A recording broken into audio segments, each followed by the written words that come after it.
히브리서 4장은 하나님의 안식에 관한 장입니다.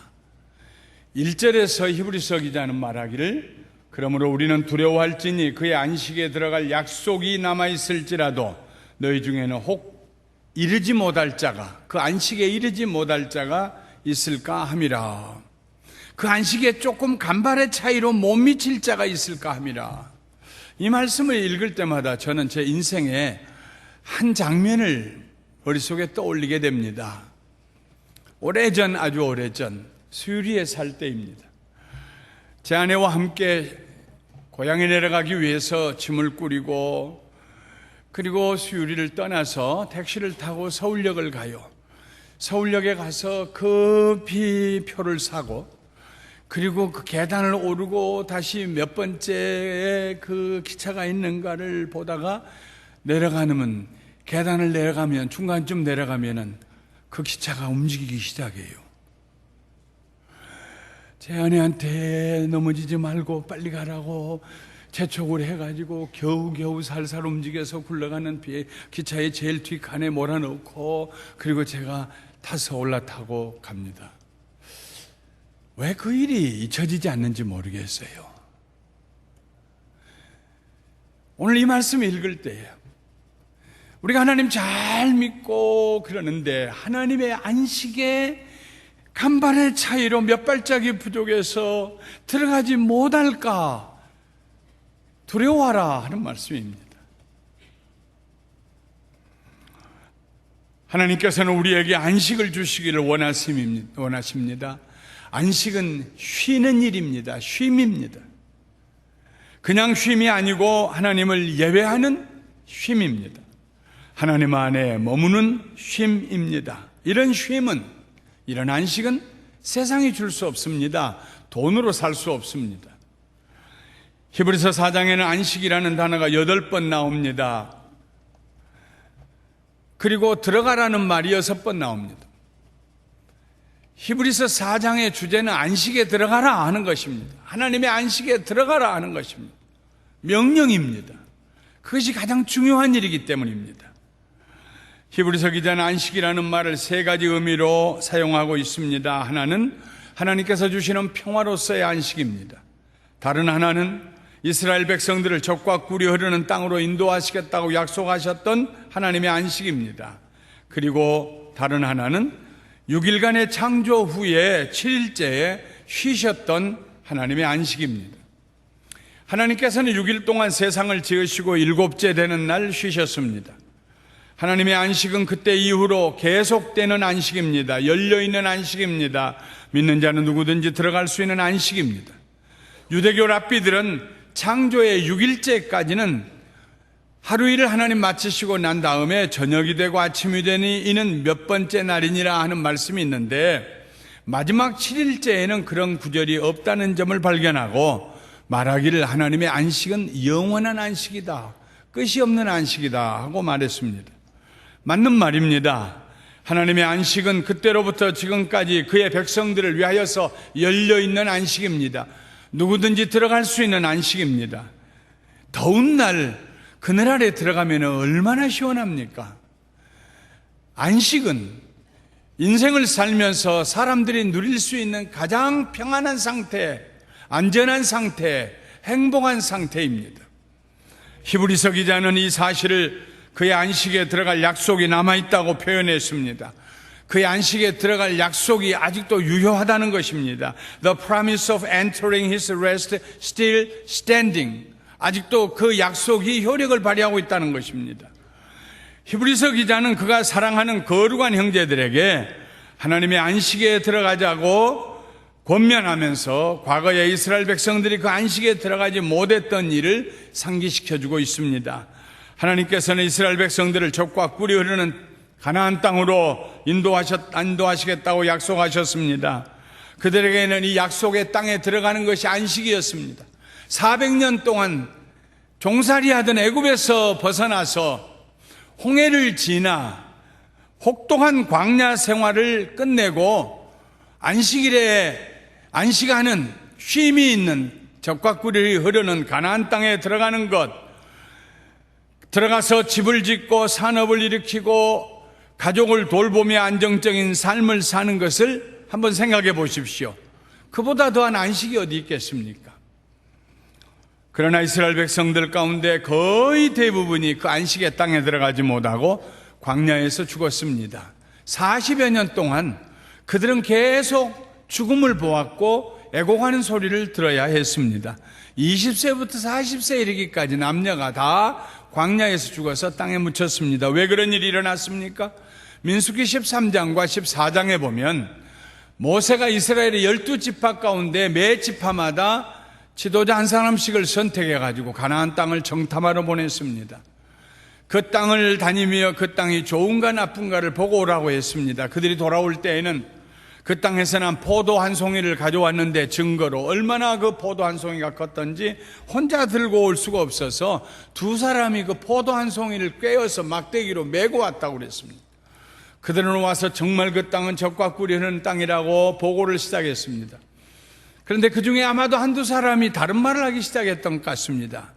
꼭 그런 것만은 아니라고, 거기 가보니까는 키가 우리보다 엄청나게 큰 안악자손들이 있고 그들의 성은 산에 지어놓은 산성이고 그들의 무기는 우리가 상상할 수 없을 만큼 발전되어 있고 그들은 전사들이고 우리들은 그들의 상대가 되지 않는다고, 우리가 보기에도 우리는 그들 앞에 메뚜기 같았다고, 우리가 거기에 들어가면 우리는 망할 거라고.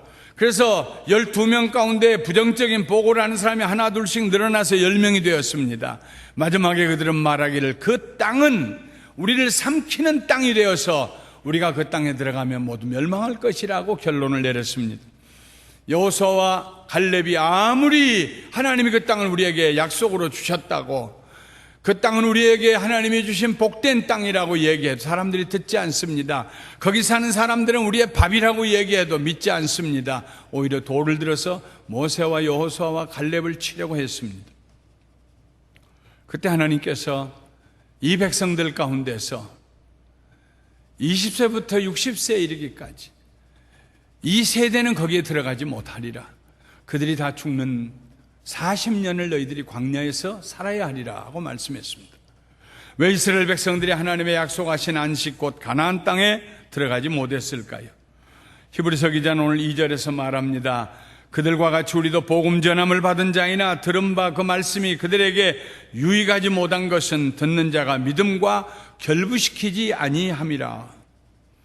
내가 너희를 젖과 꿀이 흐르는 가나안 땅으로 인도하여 들어가게 하겠다는 하나님의 말씀은 이스라엘 백성들에게 더할 나위 없는 복음이었습니다. 복된 소식이었습니다. 그보다 더 좋은 소식이 어디 있습니까? 나라를 세우시고 영토를 주시겠다는데, 그러나 하나님의 말씀이 그들에게 아무 유익이 되지 않았습니다. 왜냐하면 믿지 않았기 때문입니다. 하나님의 말씀은 살아 움직이며 한번 하나님의 입에서 나가면 반드시 그 일을 이루고 성취하시는 말씀인데, 이스라엘 백성들이 믿지 아니할 때에 그 말씀은 아무 역사를 일으킬 수가 없었습니다. 히브리서 기자는 듣는 자가 하나님의 말씀에 자기의 믿음을 결부시키지 않았기 때문이라고 했습니다. 여기서 결부시킨다는 말은 함께 섞는다, 하나가 되게 한다 하는 말씀입니다. 윌리엄 바클리 목사님은 이 말씀을 쉽게 의역을 해서 이렇게 번역했습니다. 왜냐하면 그들이 들은 하나님의 말씀을 그들의 믿음을 통하여 그들의 존재 속에 마치 옷감을 짜듯이 엮어내지 못했기 때문이다 하고 의역을 했습니다. 어렸을 때 옷감을 짜는 장면을 자주 보았어요. 위에부터 시줄이 이렇게 내려옵니다. 혹은 명주 옷감을 짤 때는 멀리에서 시줄이 옵니다. 그 시줄이 길게 내려와요. 그리고 그 시줄을 나누어 가지고 가운데 공간을 두고 거기에 옷감 짜는 사람이 배와 같이 생긴 아주 매끄러운 북이라고 불리우는 그 도구에다가 실을 감아 가지고 오른쪽에서 왼쪽으로 휙 던집니다. 그리고 발로 한번 누르면 철커덕 하고 또 이게 앞뒤가 바꿔져요. 이쪽 왼손으로 잡아가지고 다시 벌어진 틈으로 휙, 오른손으로 잡아서 휙 하고서 그래서 위에서부터 내려오는 C 줄 사이로 날줄을 가로로 줄을 넣습니다. 실로. 그리고 위에서 내리고 다시 또 하고 내리고 철거덕 휙 철거덕 휙 철거덕 휙 하면서 내립니다. 내가 2시간을 설명해도 안 본 사람은 모를 거예요. 옛날에는 모든 옷감을 다 그렇게 짰습니다. 요즘이야 기계가 발달해서 이 모양 저 모양을 넣고 합니다만 옛날에는 옷감은 틀림없이 C줄과 날줄로 그렇게 짠 옷감들이죠. 십자처럼. 히브리서 기자가 하는 말은 옷감을 짜는 것을 예로 들면서 하나님의 말씀이 너희들에게 임할 때 C줄처럼 빗줄기처럼 너희들에게 약속의 말씀이 임할 때에 너희들이 거기에 믿음을 넣지 않았다. 믿음을 넣어서 믿음을 섞어서 믿음으로 하나님의 말씀에 너희들의 믿음을 넣어서 아멘 아멘 아멘 해서 옷감이 되게 해야 되는데 너희의 존재 양식이 되게 해야 되는데 너희들의 삶이 되게 해야 되는데 하나님의 말씀은 엄청난 약속의 축복의 말씀은 내려오는데 아무것도 넣지 않을 뿐만 아니라 오히려 믿지 않음을 넣기 때문에 너희의 삶에 아무 유익이 되지 않았다. 옷 하나도 지을 수 없게 되었다는 것입니다. 믿음의 옷을 만들 수가 없게 되었다는 말씀입니다. 이스라엘 백성들은 하나님의 약속의 말씀을 믿지 않았습니다. 그들의 믿음을 사용하지 않았습니다. 그들의 눈앞에 열려있는 하나님의 약속의 땅 곧 하나님의 안식에 들어갈 수 있었음에도 불구하고 믿지 아니함으로 들어가지 못했습니다. 히브리서 기자는 이 역사적인 사건을 하나의 거울로 삼아야 한다고 그가 사랑하는 형제들에게 편지로 간곡히 부탁하고 있습니다. 히브리서 기자는 이스라엘이 가나안 땅에 들어감으로 얻는 안식 그것만 얘기하는 것이 아닙니다. 그 이상의 안식을 이야기하고 있습니다. 이미 가나안 땅에 들어가는 일은 오래전에 끝났습니다. 그들이 믿었든지 못 믿었든지 어떤 사람은 들어갔고 어떤 사람은 못 들어갔고 그건 끝났습니다. 그럼에도 불구하고 히브리서 기자가 안식에 들어가자 계속 얘기하는 것은 가나안 땅에 들어가는 그 안식 말고 그와 같은 안식이긴 하지만 그보다 더한 안식을 얘기하기 위해서입니다. 그것은 이 세상의 대제사장으로 오신 예수님께서 우리에게 주신 안식입니다. 마태복음 11장 28절부터 30절에 수고하고 무거운 짐진 자들아 다 내게로 오라 내가 너희를 쉬게 하리라. 안식을 주시겠다는 말씀입니다. 나는 마음이 온유하고 겸손하니 나의 멍에를 메고 내게 배우라. 그리하면 너희 마음이 쉼을 얻으리니 이는 내 멍에는 쉽고 내 짐은 가벼움이니라. 내게 오너라 내가 쉼을 주리라. 내가 너희에게 레스트 쉴 수 있는 안식을 주리라. 내 멍에를 메고 내 짐을 짊어져라. 내 짐은 가볍다. 내 멍에는 쉽다. 우리 모두에게 안식이 필요합니다. 요즘과 같이 긴장과 불안이 떠나지 않는 삶을 사는 우리에게는 절대적인 안식이 필요합니다. 내일은 무슨 일이 일어날까? 과연 이 직장을 내가 계속해서 다닐 수 있을까? 내가 운영하는 사업체는 지난해처럼 잘 될까? 변수는 생기지 않을까? 자식들은 잘 자랄까? 내가 들여다볼 수 없는 어느 구석에서 내 몸에 잘못된 병이라도 생기는 것은 아닌가? 우리는 끊임없이 잠을 이루지 못할 수 있을 만한 불안과 긴장의 세월을 살고 있습니다. 우리 모두에게는 안식이 필요합니다. 세상이 줄 수 없는 오직 하나님만 주실 수 있는 그런 안식이 필요합니다. 예수님만이 주실 수 있는 안식이 필요합니다. 사랑하는 성도 여러분, 예수님 안에 머물며 예수님과 동행하심으로 이런 하늘의 안식을 누리시기를 주님의 이름으로 축원합니다. 예수님께서 우리에게 주시는 안식은 땅에만 있는 것이 아닙니다. 이 땅에서 시작하고 땅에서 경험할 수 있는 안식은 하늘로 연결이 됩니다. 그래서 하나님의 안식입니다. 이 세상에 사는 동안 우리는 그 안식으로 긴장에서 벗어나고 평안을 누릴 수 있습니다. 주 안에 있는 나에게 딴 근심이 있으랴. 하나님께 감사하며 잠들 수 있습니다. 그러나 이 세상 사는 동안에 평안을 누리는 것이 우리 안식의 목적은 아닙니다. 히브리서 기자가 말하는 이 안식은 하나님 앞에서 예배드리는 안식입니다. 이 세상에서만 예배드리는 안식이 아니라 하나님의 나라, 하나님 보좌 앞에 가서도 예배드리는 안식입니다. 오직 예수님과 연합함으로 누리는 안식입니다. 예수님이 내 안에 계시고 예수님이 우리 안에 계시고 우리가 예수님 안에 있는 안식입니다. 세상에 누구도 어떤 환경도 이런 안식을 빼앗아갈 수가 없습니다. 하나님의 안식은 오늘 우리가 누리는 안식입니다. 여기 머물러 있는 안식입니다.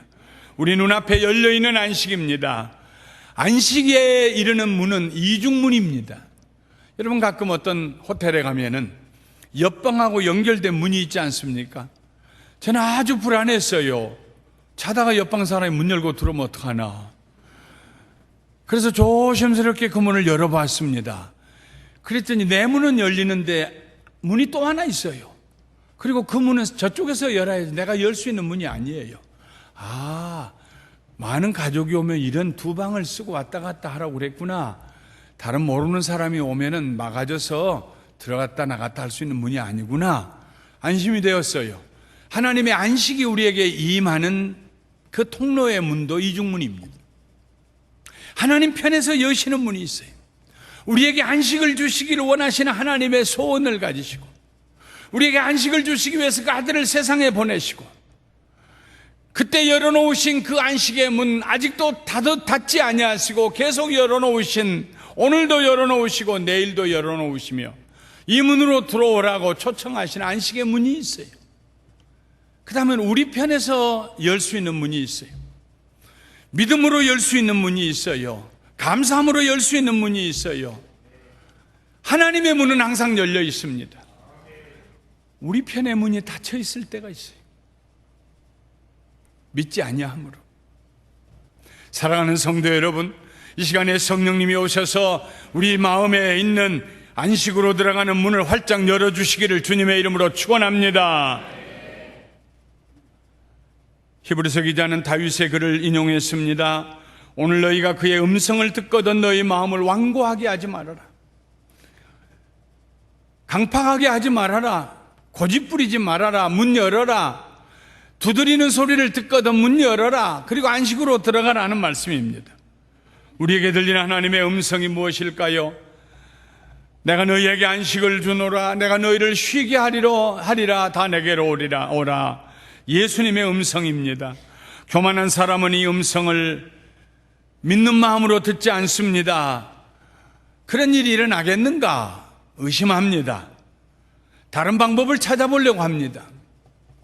그러나 겸손한 사람은 하나님의 음성을 들을 때 이건 복음이다, 굿뉴스다, 축복이다. 그래서 믿음으로 그 말씀을 받아들이며 문을 엽니다. 히브리서 기자가 권면했던 점이 바로 그 말씀입니다. 11절에 그러므로 우리가 저 안식에 들어가기를 힘쓸지니 이는 누구든지 저 순종하지 아니하는 본에 빠지지 않게 하려 함이니라. 믿음으로 순종하지 아니하였던 이스라엘을 보지 말고 그들을 본받지 말고 믿음으로 안식에 들어가기 위해서 힘쓰자 그랬어요. 모든 노력을 다 경주하자. 어떻게 우리가 하나님의 안식에 믿음으로 들어갈 수 있을까요? 우리가 노력을 경주한다면 어떤 노력을 경주해야 할까요? 첫째로 하나님의 말씀을 경청해야 합니다. 하나님을 경외함으로 진지하게 그 말씀을 들어야 합니다. 하나님의 말씀은 곧 하나님의 인격입니다. 사람의 말을 들을 때에도 그 사람을 인격적으로 존중한다면 그 사람의 얼굴을 쳐다보고 듣습니다. 고개도 끄덕거리고 맞는다고 얘기도 하고 질문도 하고 그렇게 듣습니다. 그의 인격을 존중히 여김으로 그의 말을 경청합니다. 가끔 제가 말씀을 드립니다마는 저의 스승이셨던 신학대학에서 교육을 가르치셨던 양정신 목사님, 앞을 못 보시는 분이었어요.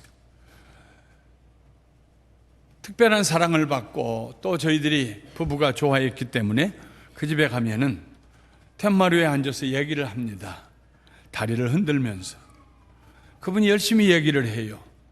나도 대답하고 질문도 해요. 한 번에 얘기하다가 영길아, 예? 그런데 말이야, 너는 왜 얘기할 때 사람의 얼굴을 쳐다보지 않고 얘기하니? 그 양반 앞을 못 보시니까 얘기만 들으면 됐지요. 그래서 다른 데 쳐다보고 얘기했거든요. 아니, 본인이 못 보시는데 꼭 뭘 봐야 되는가 싶어서. 근데 그 말이 너무 충격적이었습니다. 아, 내가 이분을 존중히 여기지 않고 있구나. 그 다음부터는 무슨 특별한 일이 생기면 몰라도 그 다음부터 누구하고 얘기하든지 그분이 미안할 정도로 제가 그분의 눈을 뚫어지게 쳐다보면서 얘기합니다. 그래야 그분의 말이 내 귀에 들어와요. 하나님의 말씀도 그렇게 경청해야 돼. 하나님이 말씀하시는데 어떻게 우리가 귓등으로 들을 수가 있느냐는 말입니다. 겸손함으로 들어야 합니다. 감사함으로 들어야 합니다. 기대와 소망이 넘치는 자세로 들어야 합니다. 하나님의 말씀을 이런 자세로 들을 때 우리의 영혼 속에 생명의 드라마가 펼쳐집니다. 우리를 살리는 드라마가 펼쳐집니다. 그 말씀이 역사하기 시작합니다.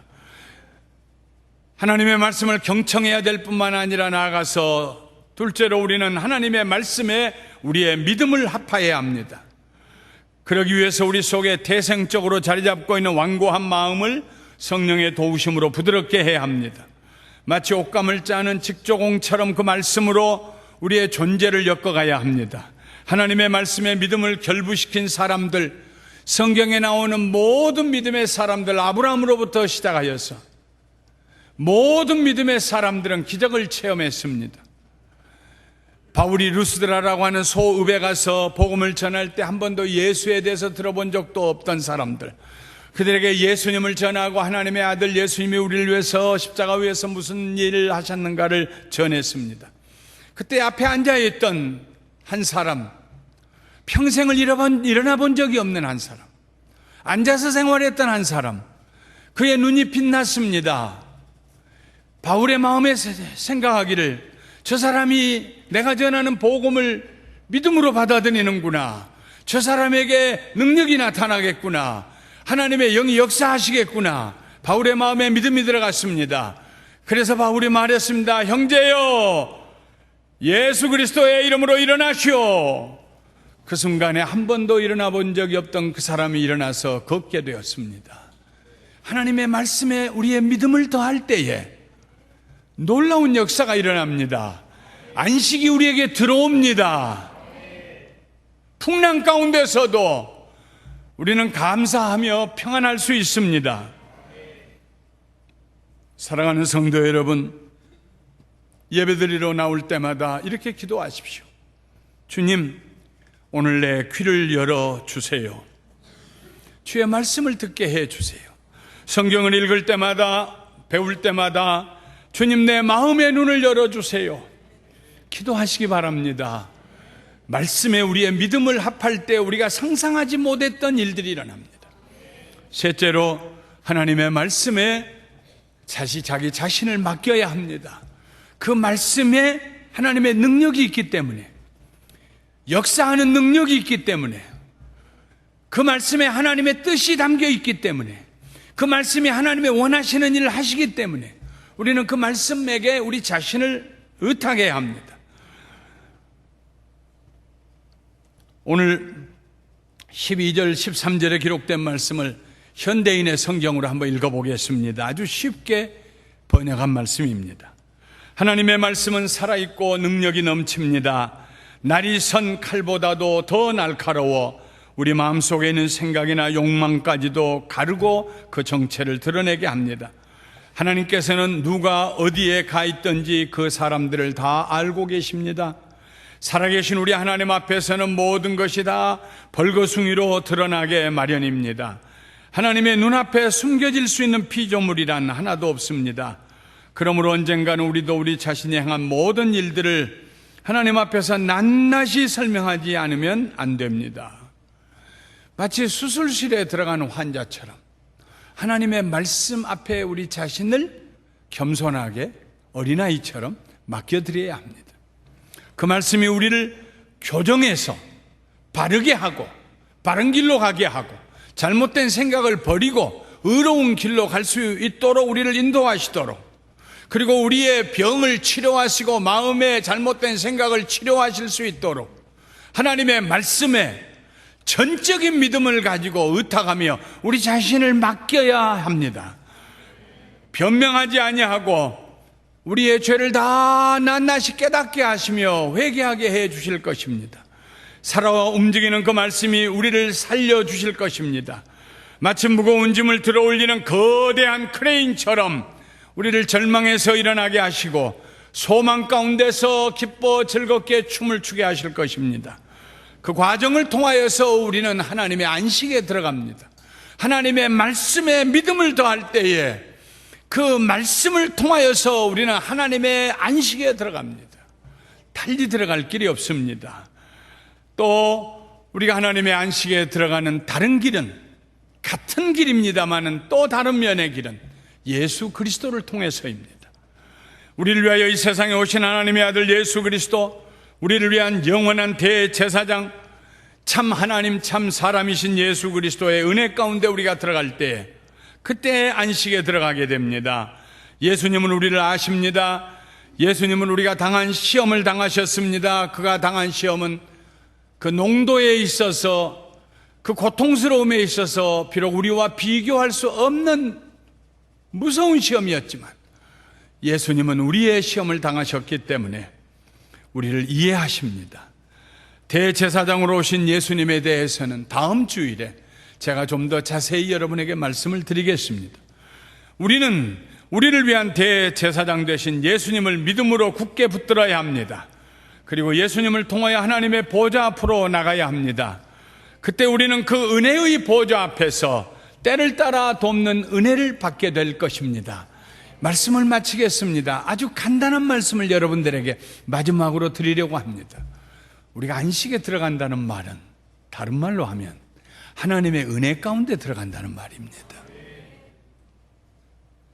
하나님의 말씀을 통하여서, 예수 그리스도를 통하여서 하나님의 은혜 가운데 들어가고, 우리가 두 손 들고 주여 할 때마다 그 은혜가 우리에게 부어지고, 그때 우리의 삶에 하나님의 안식이 임하여서 내 영혼 평안해, 내 영혼 평안해, 담대함으로 감사함으로 즐거움으로 찬양하며 사는 그런 성도들이 될 줄 믿습니다.